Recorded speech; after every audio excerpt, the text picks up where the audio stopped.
Air liur tu pula khasiat dia, antara khasiat dia mengikut hak zahir ni, dia boleh menghancurkan. Kalau hak kerah dia boleh hancur, dia boleh hancur. Dan dia boleh memasakkan. Kalau bisu hak tak masak lagi, dia boleh masak. Dan boleh menyejukkan luka. Begitu juga bekak, hak berasa sakit panas tu dia sejuk. Terutamanya daripada orang yang puasa, yang lapar, kata dia. Air liur orang hak lagu tu. Itu kata Qurtubi. Lepas tu Baydawi pula kata, air liur ni dia memang ada khasiat dia memasakkan gapo-gapo. Misalnya kalau bisu dia jadi masak, banyak pecah. Begitu juga dia jadi menyederhanakan mizaj dalam tubuh orang.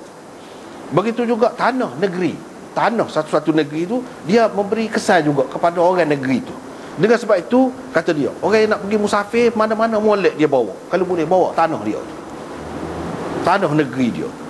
Kalau dia tak boleh bawa air, apa-apa bila perlu bubuh dalam air minum waktu dia ada khasiat dia. Ini kata dia sesuai dengan perubatan zaman dia lah.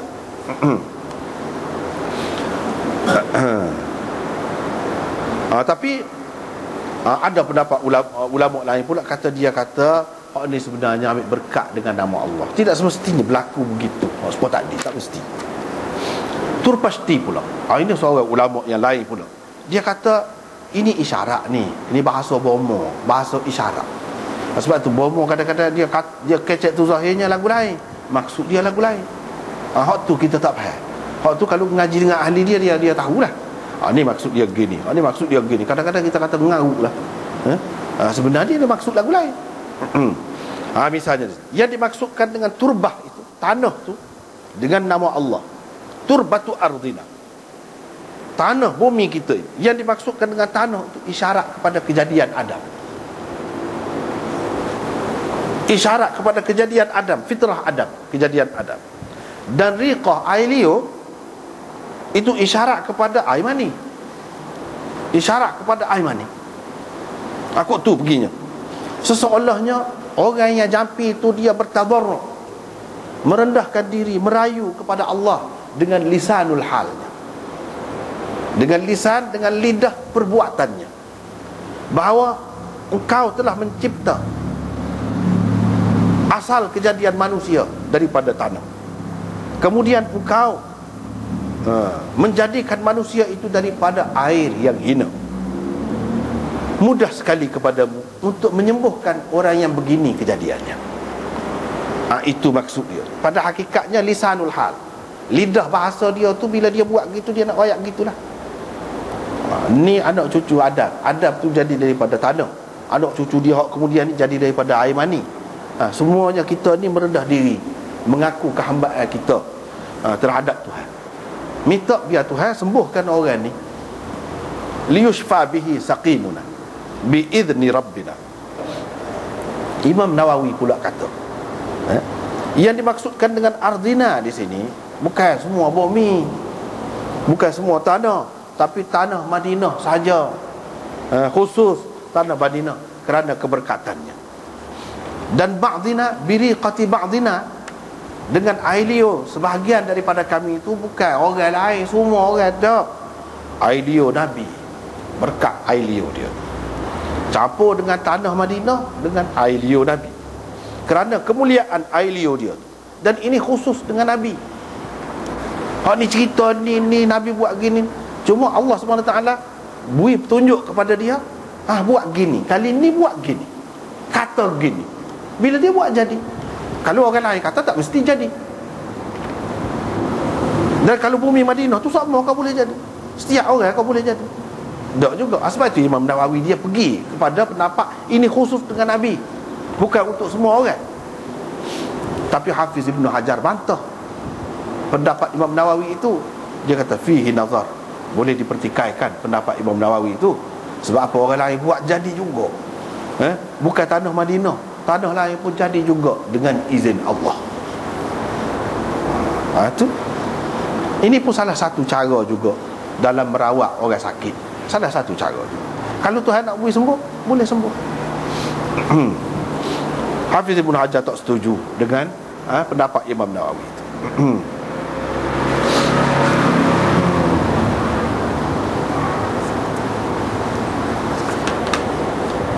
Dan daripada hadis-hadis yang kita baca tadi kan, kalau kita perhati, Nabi SAW suruh cari bomo. Suruh cari bomo, menunjukkan dia isyarat dah bahawa bomo-bomo ni tidak semesti daripada orang alim.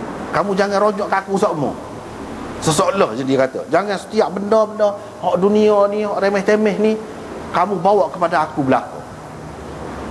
Jangan begitu. Sebabnya benda ni semasa aku ni pun orang lain boleh juga jadi juga. Selepas aku pun begitu juga. Kamu jangan duduk bergantung dengan ulama semata-mata benda ni. Kalau tidak ulama pun benda ni boleh. Tuhan beri kelebihan kepada dia. Macam-macam caranya Allah SWT boleh bagi kepada seseorang itu. Sama ada dengan mimpi seperti yang kita kata tadi, boleh berlaku. Maka adalah kelebihan dia. Ataupun dia menuntut, dia belajar, dia terima ilmu tu, dia terima dengan siapa-siapa, dengan orang-orang tua, jadi bolehlah ambil dengan dia. Tak apalah. Tidak kata kena rojok semua perkara dia dengan orang alim, dengan warasatul anbiya. Tak mesti. Itu sebab dia suruh cari. Lepas tu ada kalanya sahabat royak ke dia, dia kata bom, dia suruh buat sendiri. Jangan duduk bergantung dengan orang. Sebab kita orang Islam serupa je. Kalau terutama setengah-setengah benda tu dia boleh gitu saja je. Setengah benda tu dia kena terima. Bila terima serupa, siapa-siapa pun tak ada kelebihan. Orang tu daripada orang ni tak ada kelebihan, serupa je. Dan Nabi SAW kata ini termasuk dalam bab munafaat kepada saudara kita. Dalam bab munafaat kepada saudara kita ni, apa saja hak kita boleh beri munafaat kepada dia, buatlah. Jangan kata ni kita payah bahasa lah, tak faham ni hak ni. Bukan bahasa Arab, tak sih kalau tidak bahasa Arab. Jangan kata lagu tu. Kalau ada orang pandai boleh buat.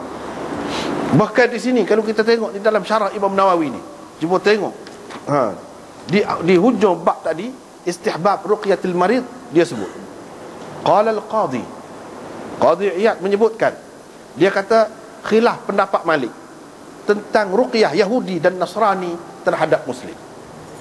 Imam Malik ada dua pendapat, beza pendapat. Ada yang kata boleh orang Islam nak berubat dengan orang kafir dalam bab jampi ni, bukan ubat doktor tu tak. Jampi ni orang Yahudi, orang Nasrani hak nak jampi, hak kena jampi tu orang Islam, boleh ke tidak?